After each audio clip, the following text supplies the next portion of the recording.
Today, we're discussing a burning question in climate. Can we trust carbon credits? And to dig into this, I invited Kees van Santen, founder of Cawa, over to have an honest conversation with me at the campfire. But first, I had him plant a tree, such that we could then raise the crucial question, how do we truly value carbon credits? Kees told me that he discovered that up to 80% of carbon credit money never reaches climate projects. So then where does it go? And how can we solve for this? How can we create trust in this crucial market that's meant to help save our climate? It's a question that led him to found Cawa with a mission to bring transparency to this very opaque market. So join us around the fire as we unravel the carbon credit dilemma. Yeah. Hey, Kees. Hey, Arjé. So we'll do this in English, of course. Definitely. Thanks for being here. Thanks for planting a tree earlier. We're talking about the carbon credit market today, in particular the voluntary carbon credit market. Mm-hmm. And I was wondering, before we get started, I just wanted to know, what did you just do there? We took a tree from underneath a much bigger tree. Mm-hmm. So it was basically, it wasn't going to survive long term, right? And we replanted it somewhere else where it had a bigger... chance to grow, basically. A bigger chance to grow. Yeah. So how many credits did you just earn by doing that? 0. Oh, come on. Really? 0. 0.001. I mean, in order to get credits, I would have had to do like 2 years of preparation before planting that tree. And 2 years obviously is an average. But in order to get credits for planting trees, growing forests, you would need to register at a standard, make a project plan, get that project plan approved, and go through a couple of certification steps before being able to get credits in the future after planting the tree. So also after planting this tree, there's no carbon sequestered yet. So after a year or 2 years, depending on the size of the tree that you planted, there would have to be like an external auditor that would visit the tree and say, okay, the tree has grown X amount of meters, has sequestered X tons or kilograms of CO2, kilograms in this case. Okay. And therefore, with the thousands of other trees that other guests to this podcast planted, there is, let's say, 10 tons of CO2 sequestered in the last 2 years. Therefore, you get 2 carbon credits. So 2 credits for 2 tons of CO2 removed from the atmosphere. I see. So there's a lot more to it than just planting a tree. I see. Yeah. But still, I mean, it's a good idea to plant a tree. It's a first step. Yeah, it's a first step. And I think when we're speaking about carbon credits, which we're going to speak about today, there are 2 things that we should distinguish. One being the projects or the project activity, and the other being the carbon credits that result from that project. So here we're talking about a project, like a very small 1-tree project. And there could be carbon credits issued later as a result from that project activity, but it doesn't have to be the case. And in this case, it's very unlikely that you will go through the hassle of getting it certified. I don't know, maybe I should. I mean, it's a very small plot of land, so for the for the 5 trees that you could plant there, I wouldn't advise it. Huh. Okay, so I mean, I understand that, but I'm still curious. If you look at the amount of CO2 that we emit on top of what is normal, considering planetary boundaries, I think that number is like 50 something billion tons Yeah. of CO2, right? 51, 52. Bill Gates' number. Yeah. How much CO2 is this tree going to capture, like on a yearly basis? Yeah, so an average is like 10 kilograms of CO2 per year for the first 20 years. Right.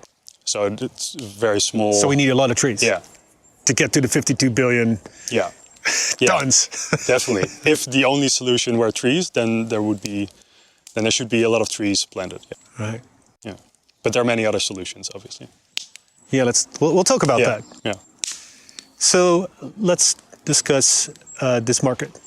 Right, you are the founder of Cawa, which is a technology company acting in the market of voluntary carbon credit Yeah. purchasing and selling. Right. You could, let's talk about the markets first. Yeah. Like what is that carbon credit market, and what is the voluntary carbon credit market? Yeah. Yeah. So there are two types of carbon credits. So credits that are traded on the voluntary carbon market and on compliance markets. So as we're taping in the Netherlands, the compliance market in the EU is the EU ETS. That market gives carbon credits to emitters. So for instance, oil companies, steel manufacturers, etc. And reduces the amount of credits that they get each year. And if they emit more than the amount of credits that they get, they would have to buy it from others in that same market. So the idea is, if we reduce the amount every year, the total amount emitted will decrease with, let's say, a few percentage points each year. That is completely different than the voluntary carbon market. So both are called carbon credits, but it's a completely different setup. On the voluntary carbon market, there's a project. So it could be an afforestation project where there are thousands and thousands of trees planted just like we did. And from that project activity, you get carbon credits after the carbon is removed from the atmosphere. So every 2 years, there's this auditor going to the project site and not literally measuring every tree if it's like tens of thousands of trees, but doing a sample and saying, okay, this is the amount of tons of CO2 removed. There are carbon credits issued for that, and those carbon credits can be bought by companies that want to compensate for their CO2 emissions. Okay, so you only get the credits after the carbon capture has happened. Yeah. It's not like I can issue a credit based on the planting of the tree by itself. No. Uh-huh. So it is after the fact, and that obviously has the impact that you know more about, like, did the project activity actually happen, and did it have the results that you want it to have. And for the you have to see it as a project. So if you are planting thousands and thousands of trees, that costs money, and you have to, you know it because you run a forest. Also, you have to maintain the forest, you have to clear trees, etc., in order to let the forest grow. So there's money involved in also maintaining that for a longer period. So if you have a new project, then you raise money to plant all the trees, to buy, lease, or whatever, rent land. And you can make a business case based on the carbon credits that you will sell in the 30 years after that. And you obviously can model that, but there's obviously deviations from the exact amount that will be sequestered. So the business case is for me, and then I still have to do that investment. Yeah. I only get the credits after the carbon has been captured. Yeah. Okay, so I didn't know that, and I'm pretty sure that for lots of people, this entire carbon credit business is very intransparent. I know you like that word, right? Or rather, you like transparency. So So what's the problem with this carbon credit market and the voluntary carbon credit market? Why isn't it flying yet, or is it? I mean, it is flying. It has been around for a couple of decades now. So there are a lot of actors involved in the market. There are project developers. There are standards that set out methodologies for these projects. There are intermediaries. There are buyers, etc. So it is a market that is alive, but it should grow with, I don't know, 100x, 1000x from today in order to have the real impact that it should have. And okay, so now we get to the obvious question: how is Cawa going to solve for this? Yeah, there are a couple of problems in the market at the moment. So you touched upon that already, and there are two key ones. So one, it is super intransparent where your money goes, and two, there are many low-quality carbon credits out there. So, and these two issues we're trying to tackle with Cawa. And in general, those two issues contribute to a lack of trust in the market. So if there's more trust, more people will put their money in it, and it will grow. Hold on, so you say low-quality carbon credits. Yeah. What's that? Yeah, so as I said, there are two things. So there's the projects and there's the carbon credits that result from the project. So I think these things are mixed many of the time in discussions. And you can have really great projects with not so great carbon credits. And it's hard to get like very low quality projects and very good carbon credits. But obviously you want to have both. What is a not great carbon credit? So in order to compensate for your emissions, you want that carbon credit to be, for instance, additional. So with additionality, it is meant that carbon credits played a crucial role in establishing the project. So without carbon credits, the project would not exist. I see. Okay. And it can still be a great project because there are trees planted and there's a lot of impact and the local community benefits and all that kind of stuff. So the project can be great, but the carbon credits can be not additional. So that's what I mean with the difference between the two. So this concept of additionality, can you say a little bit more about that? When is that happening? Oh my goodness, talking about carbon credits, right? So what has to happen for a project to be additional?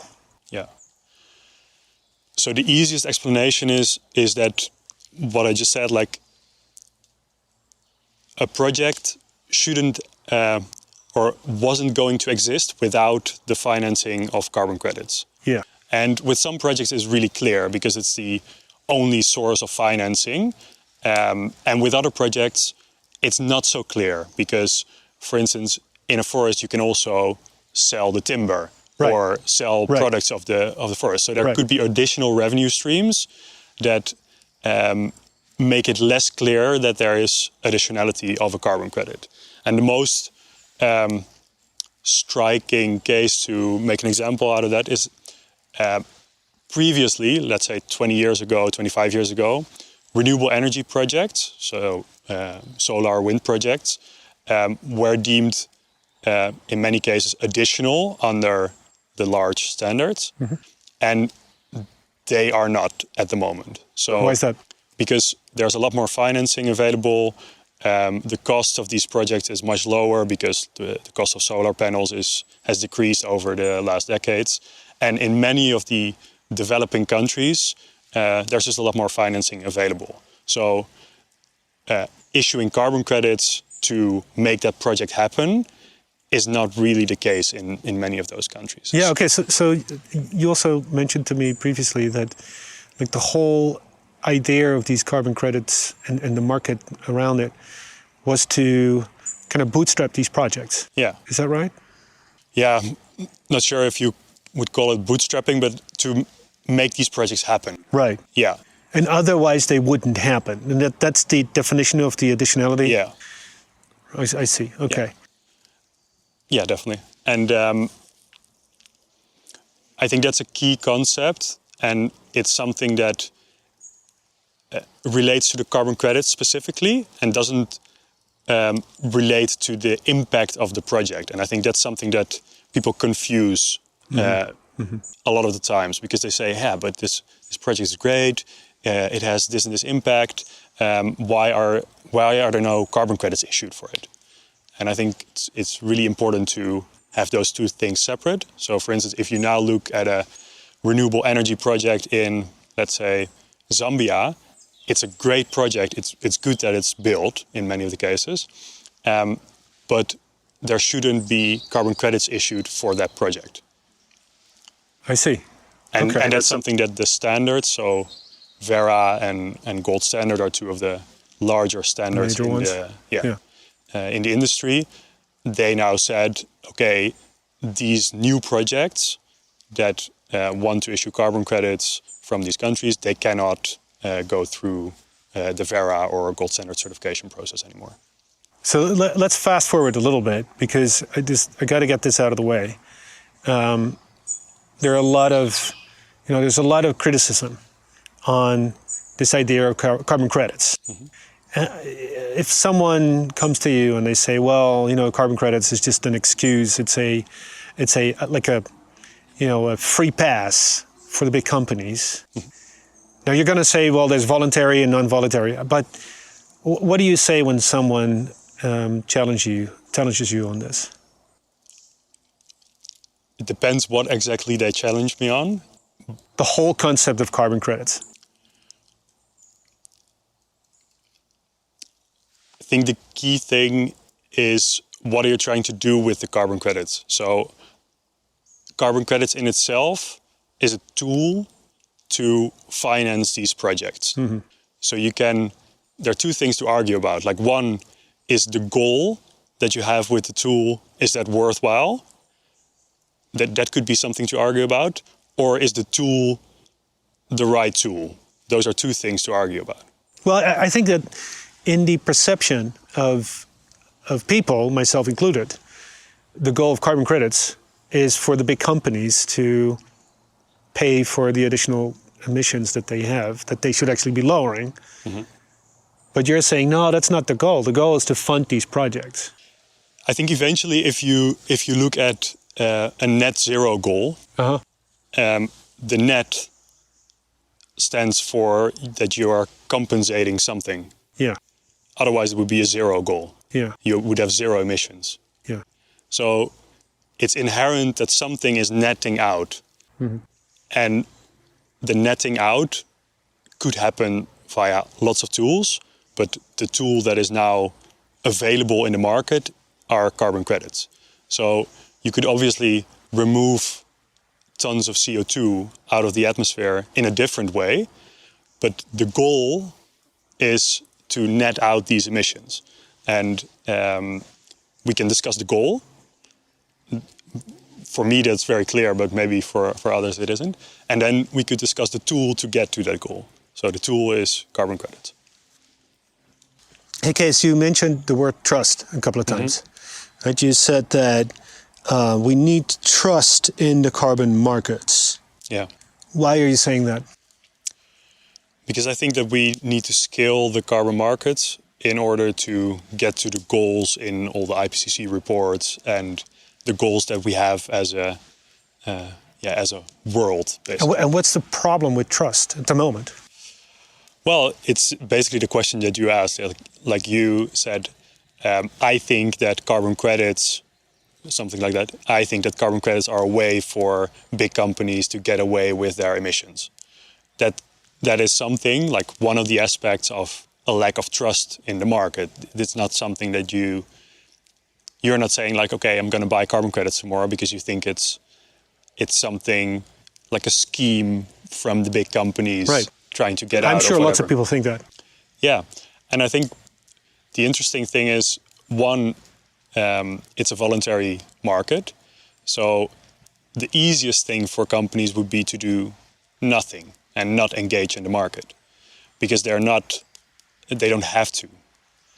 So I think it's quite an elaborate way of getting out of something to get that whole market to blow up, basically, to get out of your responsibility for your CO2 emissions. And why would a company participate in it?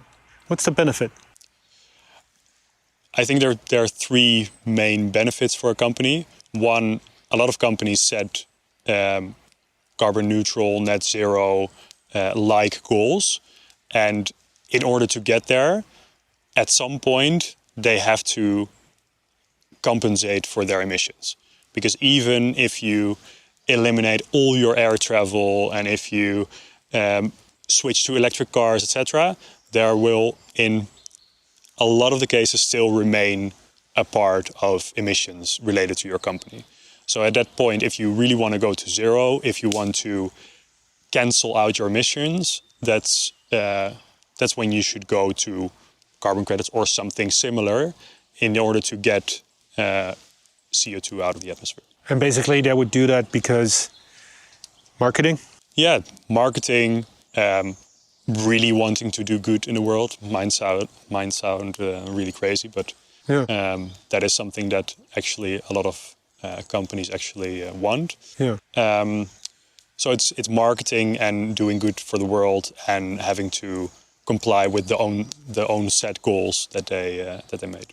And the companies that you're working with, are their customers really asking them to do this? Sometimes. I think in general, customers want to buy goods and services from companies that have a positive, sustainable image, and carbon credits can be a part of that. I don't think that there are many customers that really say, company X, I want you to buy this type of carbon credits from this market, otherwise we won't buy your goods. So it's more indirect.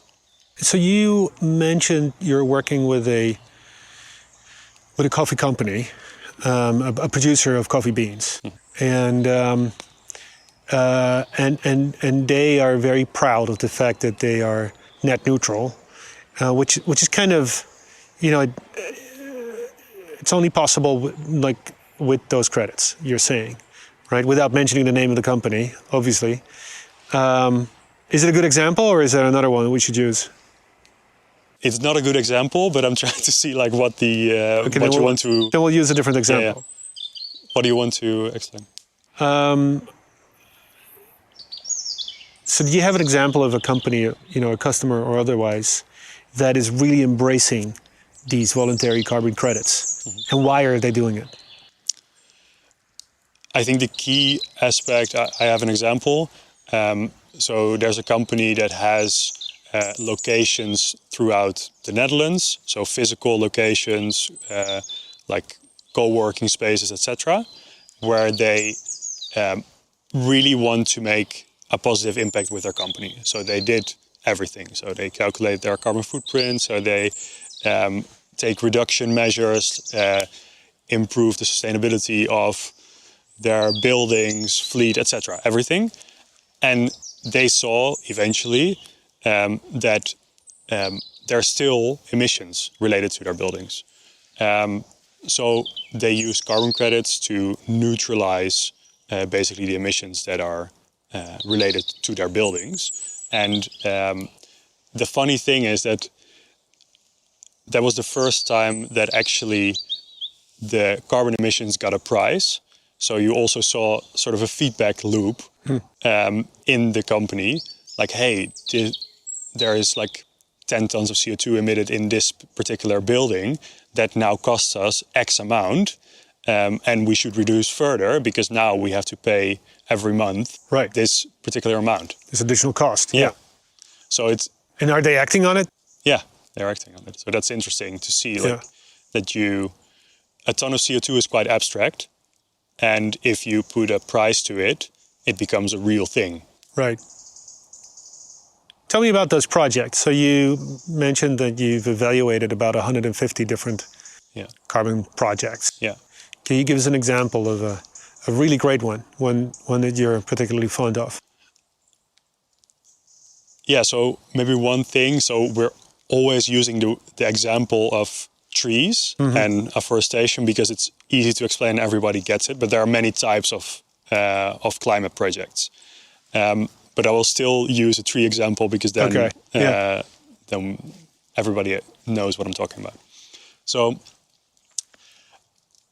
we're working with a climate project that operates throughout East Africa, and what they do is they work with lots and lots of local farmers in order to plant trees on degraded land that they have. And so they train the farmers how to plant trees, what trees to plant on specific soil. They help them monitor the growth. They help them maintain the trees over time. They give them the seedlings or the small trees that they're planting. And with that, they have created immense impact all over East Africa. And the interesting thing is that these farmers plant trees. Some of the trees are also fruit-bearing trees, so they can get fruits out of the trees, basically. And second is that there is a benefit-sharing agreement. So once carbon credits are sold, a percentage of the carbon credits sold gets back all the way to the farmer. So they do something different than, for instance, cattle grazing on a specific piece of land.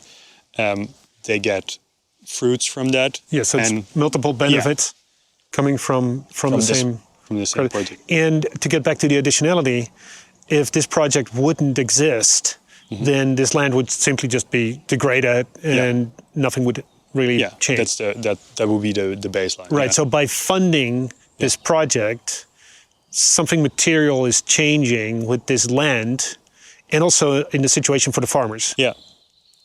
And I think the interesting thing is like the combination of the carbon credit money getting to the farmer also creates an incentive for them to keep the trees growing on their land and to maintain it, etc. Because otherwise, you get your auditor going to the specific site, and if there are no trees anymore, then there's no carbon credits, and then there's no carbon credit money flowing to them. Yeah, yeah. So it's also a longer term. Yeah, that's the idea. So what is your origin story with carbon markets? Where are you coming from? How did you come up with this idea of starting this business? When was the moment you thought, okay, I got to do something with this? I mean, there's an origin story on like the climate side for me. So working on the climate issue in the broader sense. So when I was studying in Delft, I was always focusing on renewable energy. What did you study? Systems, I cannot even pronounce it. What's that? No, it's systems engineering, policy analysis and management. Yeah, makes sense. And it's basically a lot of words for a combination of scientific type of courses and business type of courses. So you're always looking at the intersection of basically the TU Delft world and the business world. And a part of that at that time was renewable energy being not a new thing, but like coming up. And so from the start of my studies, I always focused on renewable energy as a key aspect of my studies. So you had to choose after 6 months, what track you were going to do for the other 4.5 years. And for me, that was clearly the focus on energy, renewable energy. So that was always the path also later in my work, basically. So it's always been renewable energy, and later on it went into broader into climate and sustainability as a whole.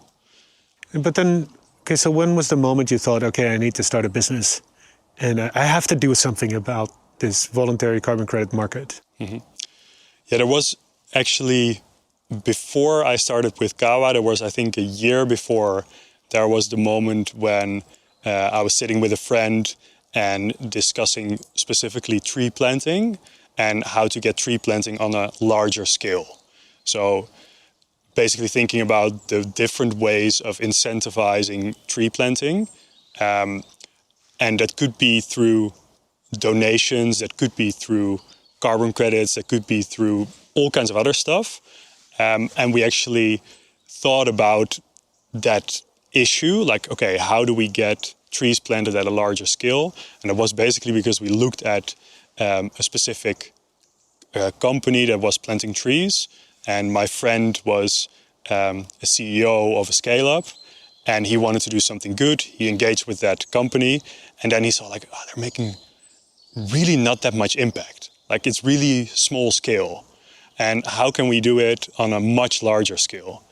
And do we have to buy land everywhere? Do we have to set up something really big in order to make a lot more impact? So that's when the idea started we didn't do anything with that specific idea or with that brainstorm, which was like a couple of weeks, I think.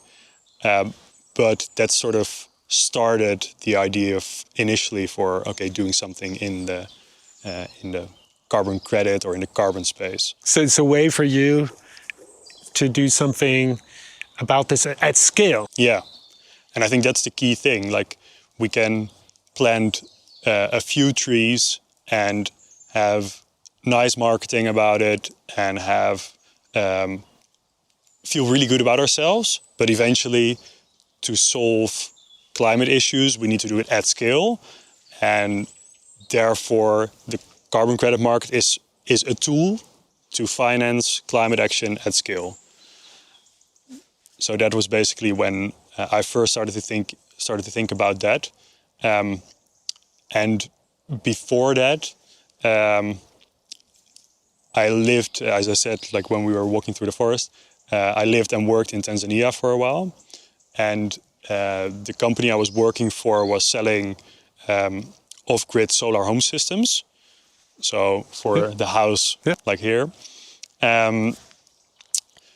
So we were selling that in rural Tanzania, Kenya, Rwanda, etc. And obviously, like there's also a lot of other climate projects around that area.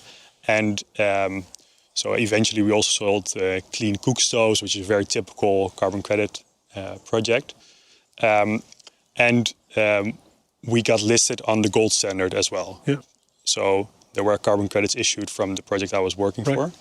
And at that time, as I said, there are two things to think about, like the climate project and the carbon credits. At that time, I was much more focused on the climate project and I was not focused on the carbon credit side. Yeah. But obviously, it gives the reality on, like, what do these projects do on the ground, and how, like, what does it entail to set up something in rural parts of Africa, and how to get impact again at scale. So this wasn't your first plant, your first tree that you planted? I think it was my first tree that I planted. Right, good. Okay, so you were in Africa. You were working on this project, and then, the origin of Cawa. How old is the company now? Like 1.5 years, 2 years? Yeah, 2 years. 2 years? Yeah. When was the moment you thought, okay, this is a business?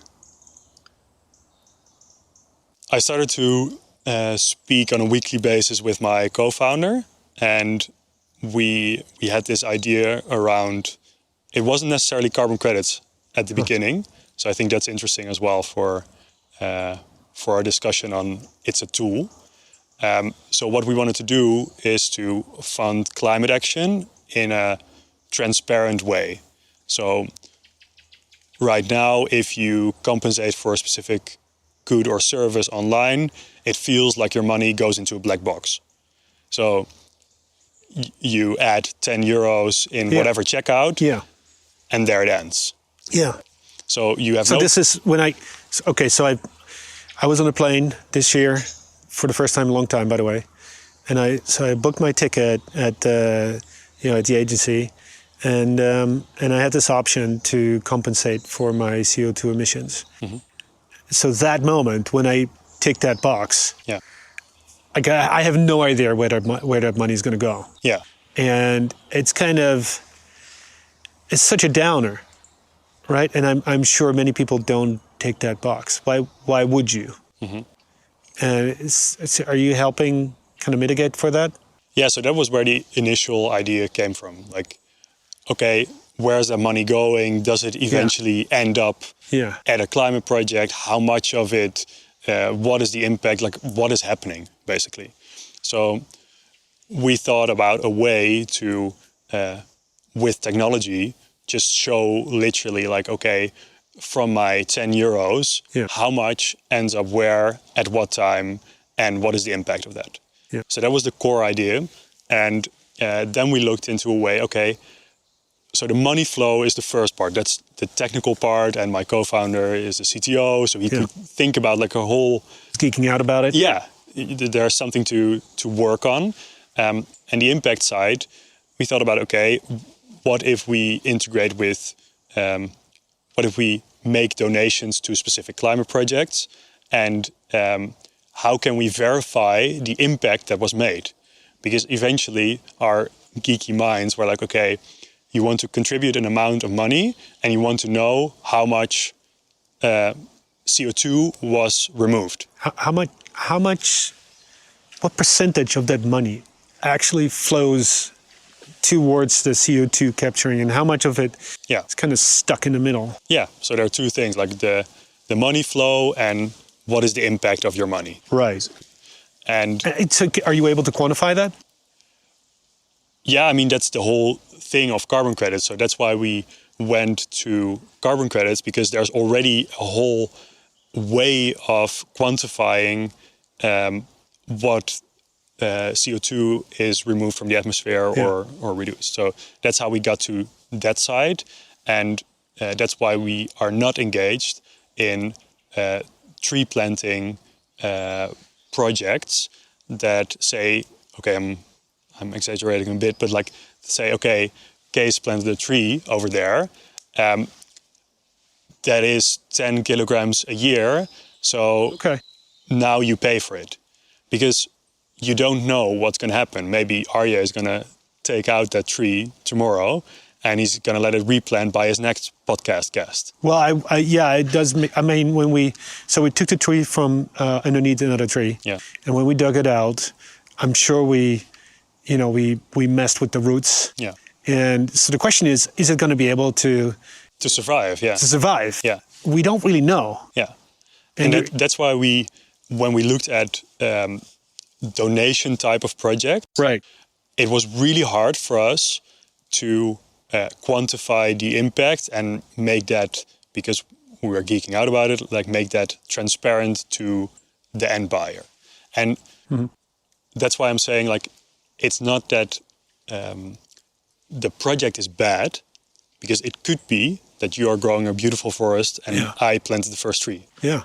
It's just really hard to quantify and therefore to prove that it actually happened. Yeah. So that's when we shifted from, okay, we're giving money to charity to plant trees and do other stuff, right, to carbon credits, because there's a whole, there's a system around it to quantify the impact. Right. So if I would sell a credit based on you planting this tree, that's what you said in the beginning. I would have to jump through all kinds of hoops to get someone here, like in a year's time, to measure the impact that was created by you planting the tree. Yeah. And only then I would be able to sell the credit. Yeah. So there's a lot more. So it's actually a very solid system, is what you're saying. Yeah, in theory, it's a very solid system. In theory. Yeah. Because obviously, like, if it were all super clear, then there wouldn't be a use for Cawa. If it was just like super solid, super transparent, super well structured, etc. That's not the case at the moment, and that's why Cawa has a reason to live. Okay, cool. Let's dive into the technicalities a little bit. You mentioned your co-founder being a CTO now. He's not here, but explain to us what's the technical solution that you provide with Cawa? Yeah, so in essence, it's really simple. We connect a buyer to a climate project. We track the money flowing from that buyer to the climate project, and we give the carbon credit or the proof of the carbon credit, we give it back to the buyer, and we automate all that. That is basically the core of our platform. So you do a transaction and you get a proof back. That's one part, and then we have a layer of APIs on top of that that makes it possible to integrate that into, well, in the future, the checkout for your flight, maybe. Right. Or into a platform that calculates the carbon footprint of a company, or into XYZ. So that's at the very basic level is what we've built. Yeah, so as a consumer, I wouldn't be buying these credits from you. I would be buying them from some other company that integrates with you, right? Like the Yeah, airplane could be done in both ways. company. Yeah. Right. And so who are your target customers? So we've obviously, as it is a set of APIs, you can do it you can plot that use case in many different areas. What we've done until now is we integrate with carbon accounting platforms. So basically platforms that calculate the carbon footprint of a company. And in all these platforms, there is a way to calculate the footprint. There is reduction measures that they advise you to take. And then in the last step, there is an option to compensate for your residual emissions. And in the back end, that is powered via our APIs. So that is that core use case. And these platforms, they want to work with us because one, it is something completely different than calculating a company's footprint is scouting, vetting, analyzing all these climate projects, and then also making deals with them. So it is something that is really not their core business, but it's interesting for them to integrate with us because there's a lot of reporting regulation, also in Europe, for instance, with CSRD, and they want to have the carbon credit data basically also inserted into the sustainability reporting of a company. Right. So that's for them an interesting solution to add to their platform. And this reporting, for how many companies is this relevant? What kind of companies should be doing this? It's companies. There's a couple of thresholds. So it's from 250 employees. That's, I think, the easiest way to... That's the current European Union... Yeah, that's for a CSRD. System. So it's a lot more companies than used to have to report on sustainability. So for a lot of companies, this is the first time actually that they're doing sustainability reporting in a really rigid way. Right. And it is quite heavy on some companies. So that's why they work with these platforms to help them also with preparing for this regulation. And this number of 250 employees, is that going down or is that... That is it for now, and it might go down over time, but 250 employees is the... It's not like a mom and pop shop is going to have to do this kind of reporting in the future? No, because that would be quite insane because it's really a lot of work. Yeah. So I don't think that would happen, but it could go to, 100 employees or another threshold. Okay, so if you... you're a founder. Many founders have a really hard time sleeping, relaxing in general. Yeah. What keeps you up at night, if at all?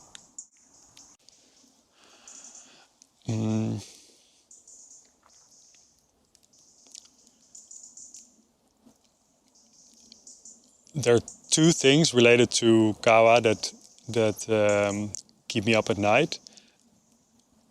I think the main thing is that I see things not going fast enough. So I see that if you zoom out, then everybody agrees, like that is a bit in the market or knows something about sustainability, that eventually you need to have carbon removal on a large scale. But everyone assumes implicitly that we're gonna magically go from 0 to 100. Right. So for the carbon removal industry to scale to the levels that we need in 2030, in 2040, 2050, we need investment now, because there's not going to be like a magical, really huge carbon removal industry alive if it's not being financed at this moment, because it will not evolve in a few months. Yeah. So I think and you're saying that this is why we have to do the credits, right? Because we have to invest in these kinds of projects. Yeah, I mean, if everyone wants to donate their money to these type of projects, also fine by me. But we have to finance these type of projects in order to be ready very fast, in order to remove enough CO2 from the atmosphere. Yeah. And I think a lot of people are missing that.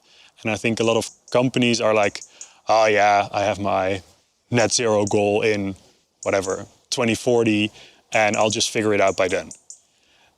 And in that way, we don't channel enough finance to the projects that we need, and we will just sort of miss the boat. Right. And I think that realization, it is not necessarily related to carbon credits specifically, but just to the whole concept of net zero on a specific date. And this is what keeps you up at night. Yeah, sometimes. And you're going to solve this with Cawa? We'll try to add to solving that, yeah. So let's think about 2040. You just mentioned 2040 as a date. Mm-hmm. So if you're wildly successful with Cawa, what does that world look like? I hope somewhat similar to today. But I think that companies will be held accountable for their carbon footprint. At the moment, many companies are not. So I think that for every ton emitted, there will be a ton removed from the atmosphere. And there are many ways of how that can be done. But if we're focusing on carbon credits and the market that we are in, I think that there will be, every transaction will be coupled to a carbon footprint of that transaction. So a transaction for a glass or a transaction for something else. And that a company will have to compensate for that footprint one way or another. So it can be on a product level or on a company level. That's all technicalities. And you're going to be in between these transactions every single time? Yeah, that's the idea. Because eventually we want to make it affordable and easy for those companies to integrate those CO2 compensation actions into their business. And that's how you're going to make a living? Yeah. Eventually. So you're taking money away from the actual projects? Yeah, so that's not how we see it, obviously. Well, I mean, it's business, right? So you got to make a living. Yeah. I got that. But so how we see it is that at the moment, if you have your company and you buy carbon credits on the market, it is super intransparent where your money goes. So you buy your carbon credit, and eventually you want as much of your money as possible to go to a climate project. But because the market is super obscure and intransparent at the moment, we see that by far the majority of the money goes to middlemen. So How much is that yeah, so percentage-wise? yeah, obviously because it's obscure, it's hard to get that data. Yeah. But we see many examples where like 80% of the money, 85% of the money goes to intermediaries. Really? And there are two ways that can be done. So one, it is one intermediary just buying a carbon credit for a couple of euro and selling it for Right, tens of euros. margin on top, yeah. But then like not like 10%, but like 80% on top. But aren't you doing the same thing? No, because that's the key of that's how we started out. You want to know how much money ends up where. Yeah. So we take a fee and we show exactly how much of the money that was transferred eventually ends up in the bank account of the climate project. So we couple the bank account of the climate project to our software. So, Okay. Eventually you can always see how much of your euros goes to the climate project and how much ends up at what date where. Like with the farmer? That's the next step, and that's funny that you say that, because now we have the flow all the way to the climate project, which is happening in very few cases in the market right now. But we're actually speaking to the companies that work on dispersing the money to the farmers. So you can imagine, like, if you have 10 participating farmers, you can just send them the money. But if you have tens of thousands of farmers, then you need to have a system for that. So we have one of our projects is working with a software provider that disperses that money.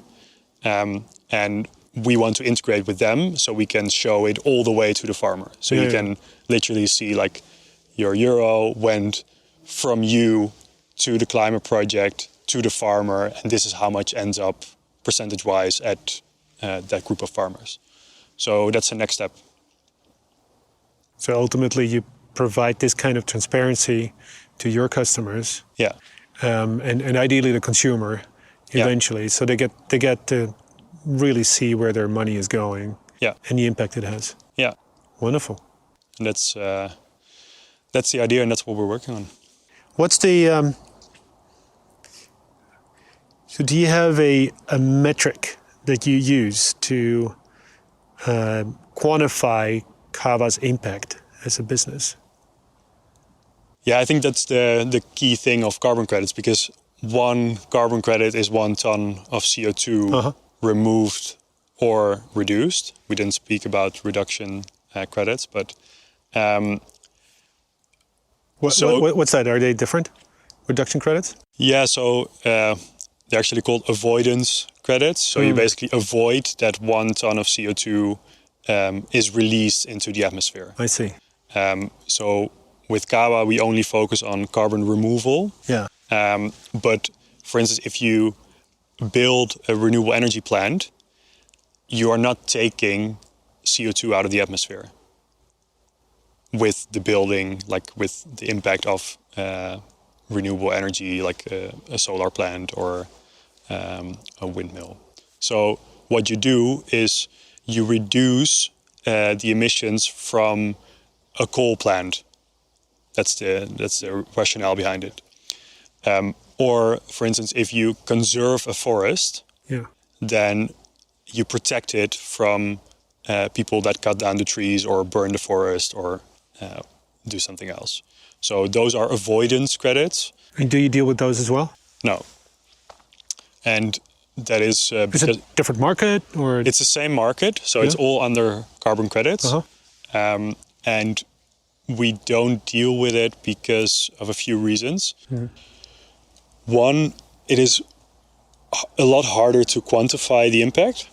And you've also seen that in the scandals around the carbon credit market. So usually if there's a headline, it says carbon credits in general, and there's no... Right.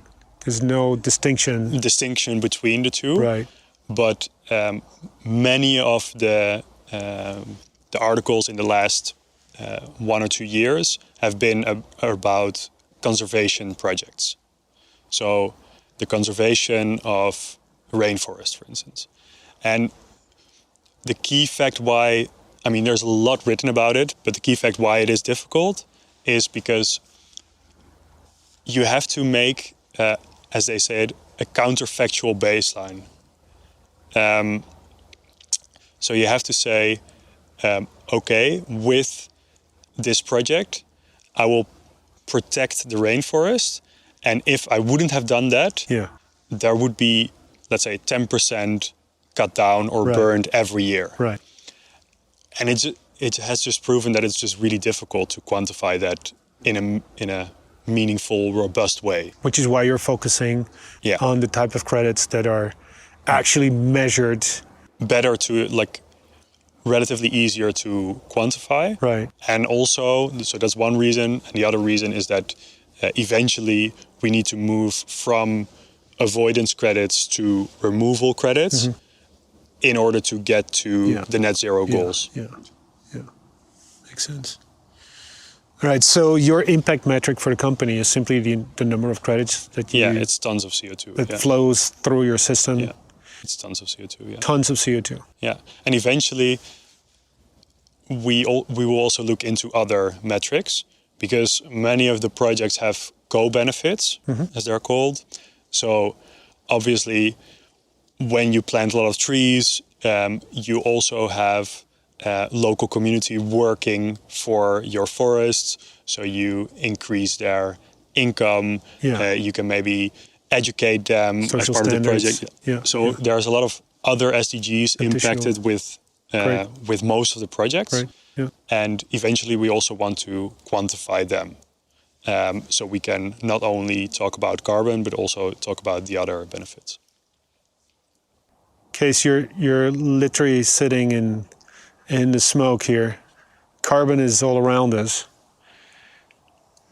So you planted this tree, right? 10 kilograms of CO2 sequestered every year. I think this was, I don't know, how much was there in that tin? Not sure.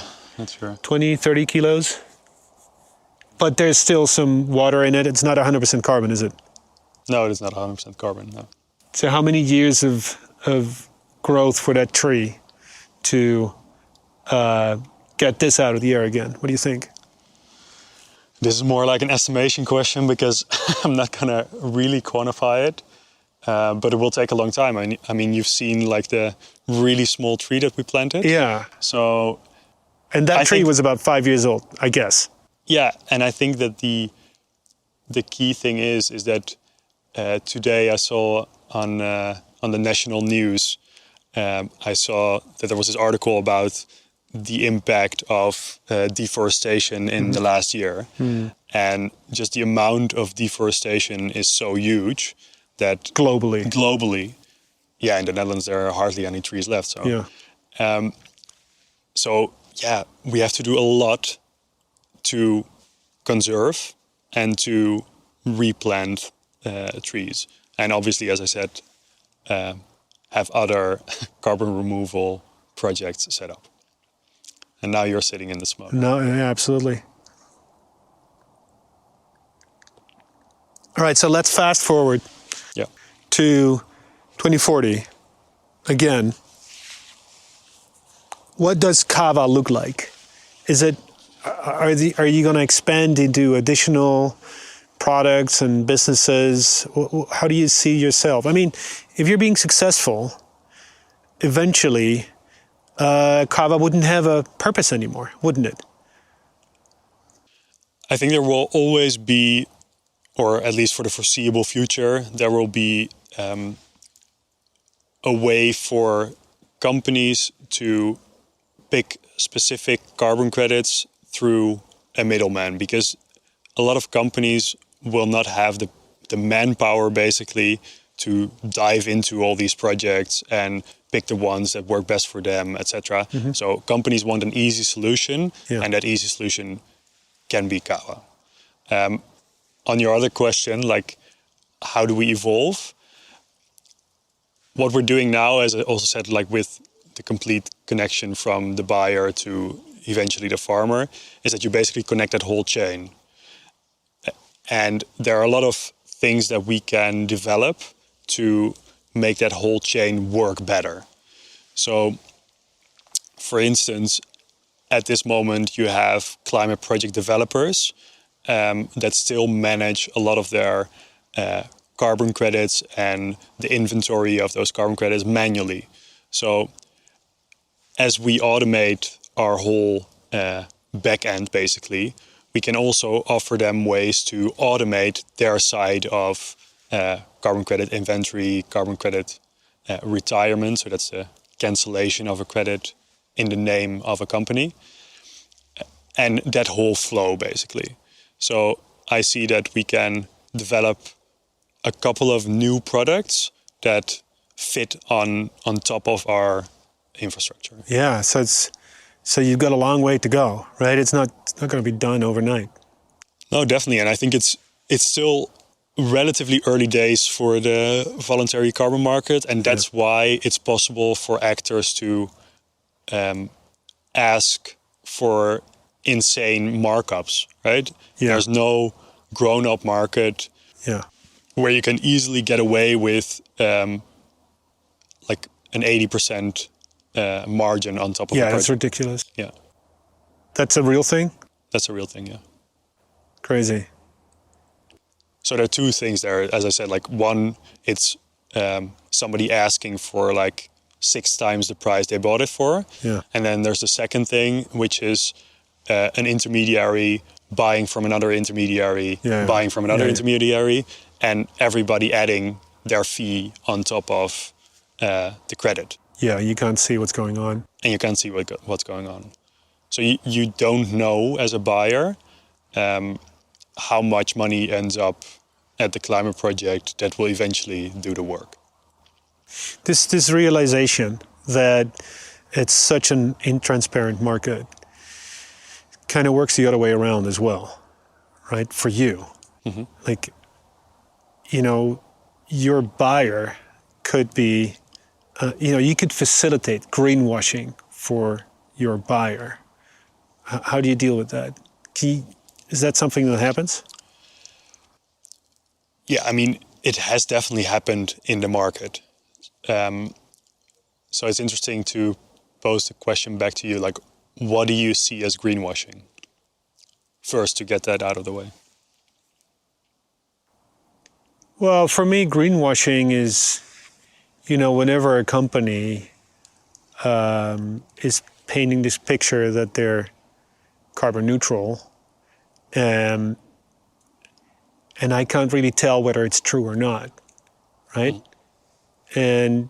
But I guess that goes back to this transparency thing that you're so keen on. And as a consumer, I just I can't differentiate, right, between companies that use greenwashing for marketing and those that invest in, as you call them, good projects or high quality projects that really make a difference. I don't know. Mm-hmm. Yeah, so I think the key thing in distinguishing between greenwashing and actual climate action or good intentions is basically around the transparency around all that. And in Europe... So you're going to solve this problem? I think this will already be solved by regulation. So in Europe, you have the Green Claims Directive coming up, and you also have national variations on that directive that will basically say this is what you can say and this is what you cannot say as a company around your sustainability efforts. Yep. And it will get clearer and more elaborate over time, but it's really clear to me that, let's say 5 years ago, you could get away with really bold claims that didn't have much substance. At the moment, you can get away with some things, and in 3 to 5 years it will be way harder to get away with greenwashing claims, because you cannot make any claim anymore. You cannot make just a claim, and if you make a claim, you have to give transparency on, okay, how did you get to this claim? If it's with carbon credits, what carbon credits did you use? And are they of high quality? How much did you invest, etc.? So it will still happen. Is this a European Union Yeah.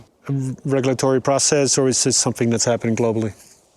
The Green Claims Directive is from the EU. Yeah. But there are more similar trajectories happening across the world. And in most cases, like with sustainability regulation, Europe is, or the EU is leading the way. Is it? Yeah. Cool. So, like in 3 to 5 years, I see the risk of greenwashing way less than it is now. And now I already see the risk as less than a few years ago. So just keep plowing on, keep doing it. Yeah, I think so. And for us specifically, there's even less risk at the moment for us to engage in greenwashing. Yeah. So one, obviously we ask companies, hey, what are your sustainability plans before we work with them? Right. So is this part of like a real strategy, or is it just a quick way out? And the other thing is, because we offer higher quality, newer technologies, we are also not the cheapest credits in the market. So if you want to get your quick way out, you buy the cheapest thing. Yeah. And because we I'm are sure not the lots of people do. Yeah, and because we are not the cheapest thing, it would be a weird way to greenwash. Okay, but all right. So should I just purchase the more expensive credits? Is that the way for me to differentiate between the wrong and the right kind of credits, or? No, not necessarily. But you're going to provide the transparency into this. Yeah. And that's how I decide. Yeah. So eventually you want your credits to have an impact, and if the credits are inexpensive, that doesn't necessarily say that they are bad. Yeah. It doesn't have to be expensive to be good. They could be great projects. Yeah. I'm just saying that specifically the type of carbon credits that we have and how they are rewarded in the market at the moment.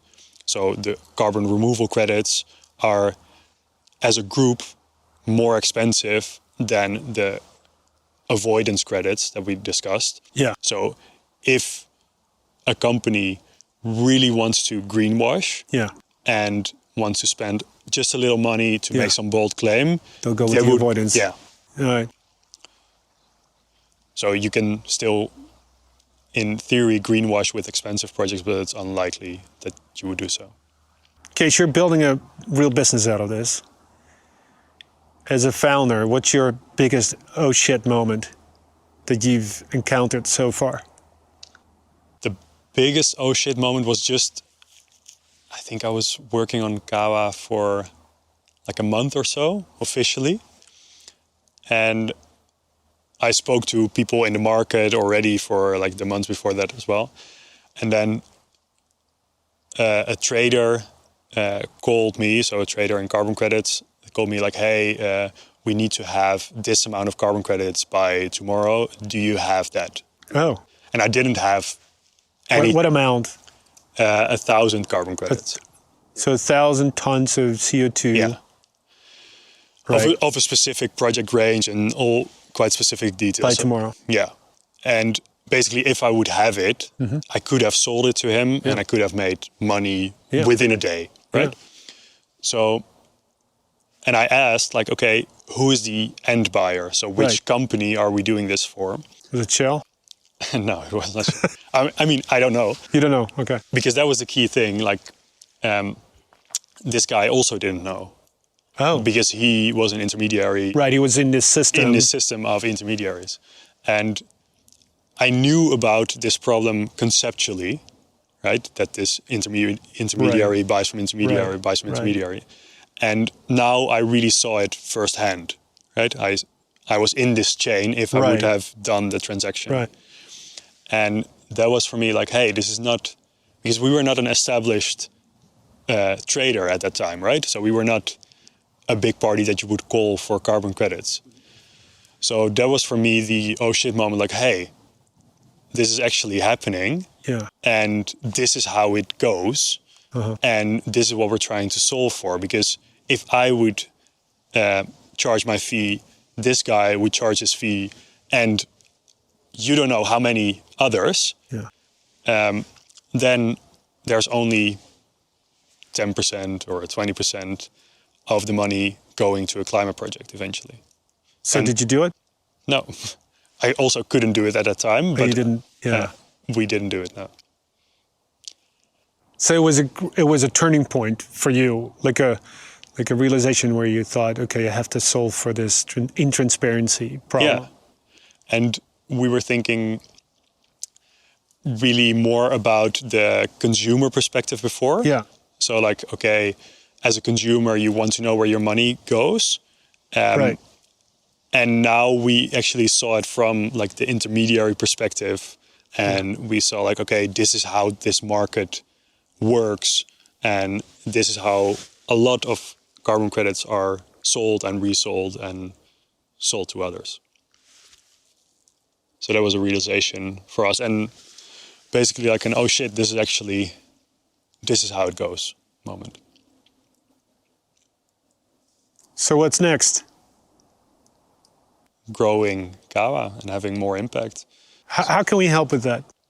At the moment, as I said, like the main thing that that keeps me up at night, as you asked, is that not enough companies are engaged in the voluntary carbon market. Right. Funding these projects. Yeah. So And there's something material in return for them. yeah, so eventually companies, like many companies are doing something on sustainability. Yeah. Like above a certain threshold of size, like if you're 2 people, you're probably not doing Right. really active work on sustainability because you don't have the time. But You have different issues to deal yeah, with. but at a certain stage of the company, it's really hard to find, especially like in Western Europe, companies that don't do anything on sustainability. Yeah.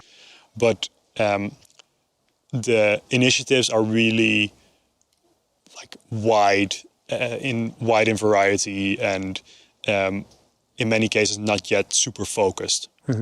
So what I would like to see, and what we can also help companies with, is to make a sustainability strategy that makes sense, Yeah. that is robust, Yeah. and that indeed involves eventually carbon credits to compensate for residual emissions, and then really go towards, okay, this is my responsibility as a company, and I am accountable for the carbon footprint that I have. All right. Well, thank you, Kees, for explaining how this world works. It's been wonderful, like just learning. And I wasn't aware of all the details, so and I'm sure lots of people are unaware. So that's been incredibly helpful. Good luck with that, and I wish you all the best in your endeavors. Thanks a lot, and thanks for inviting me in this beautiful and now dark forest. Yeah, sitting in the smoke, feeling the urgency of the problem. Yeah, definitely. Right, Kees? Thank you. Cheers. Thanks.